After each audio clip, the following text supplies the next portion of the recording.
ত্রিপুরা রাজ্যে ফের রাজনৈতিক অস্থিরতার আবহ। প্রদেশ কংগ্রেসে ভোটচোর গদ্দিছোড় কর্মসূচিকে ঘিরে ৬ আগরতলা বিধানসভা এলাকায় একাধিক বিতর্কের জন্ম হয়েছে। অভিযোগ, কংগ্রেসে আন্দোলনের মঞ্চ ৩ বার সরাতে বাধ্য করা হয়েছে। এই ঘটনা কংগ্রেস বিজেপি নেতৃত্বের মুখে উঠে এলো একে অপরকে আক্রমণ করার সুর। এদিন প্রদেশ কংগ্রেসের ৬ আগরতলা বিধায়ক সুদীপ রায় বর্মন তীব্র ক্ষোভ প্রকাশ করে বলেন, আমাদের আন্দোলনের মঞ্চ ৩ বার সরানো হলো কেন? এতে কি বোঝাতে চাইছে শাসক দল? বিজেপির ইশারাতেই পুলিশের সিদ্ধান্ত নিয়েছে। এত রাগ হয় না, দুঃখ হয়। এভাবে যদি বিরোধীদের কণ্ঠরোধ করা হয় তাহলে গণতন্ত্র কোথায় দাঁড়াবে?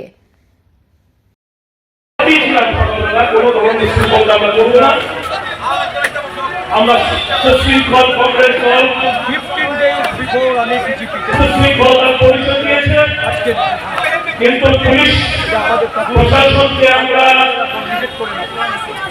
অনুরোধ করব, whatever you have done is most injustice and unfair. Don't take us for granted. I'm telling you repeatedly. Don't take Indian National Congress for granted in the state of Kerala. I'm telling you repeatedly.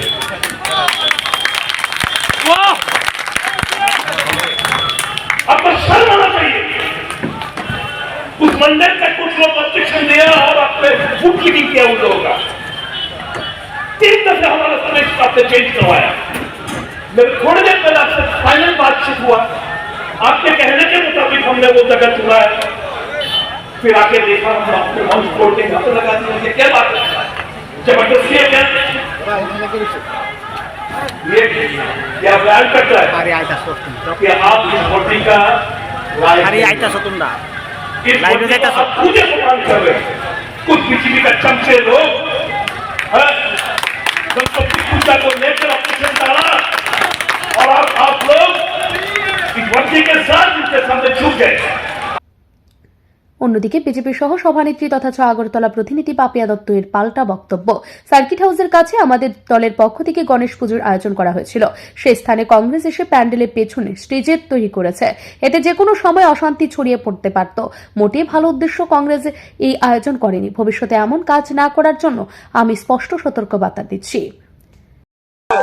আমরা যখন বলি ভারত মাতা কি জয়, তখন কংগ্রেস এবং CPM বলেন ভারত মাতা তাহলে শুধু ভারত বিজেপি।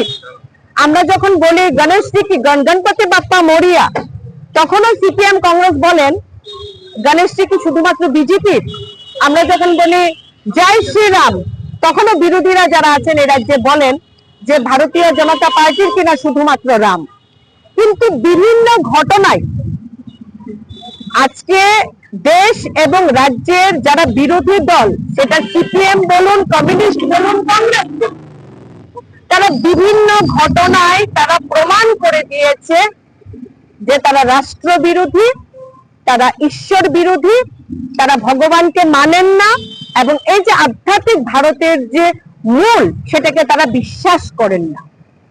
আজকে আমার ভাবতে অবাক লাগছে, এখানে সার্কিট হাউসে আমাদের ৬ আগরতলা মন্ডলের যে প্রত্যেক আমাদের মোর্চা, অর্থাৎ ধরে নিতে পারেন যেটা পার্টির ব্যানারে একটি পুজো, মানে পলিটিক্যাল পার্টির পুজো হচ্ছে, বাট এটা পলিটিক্যাল পার্টির ব্যানারে পুজোটা হচ্ছে, অনুষ্ঠিত হচ্ছে।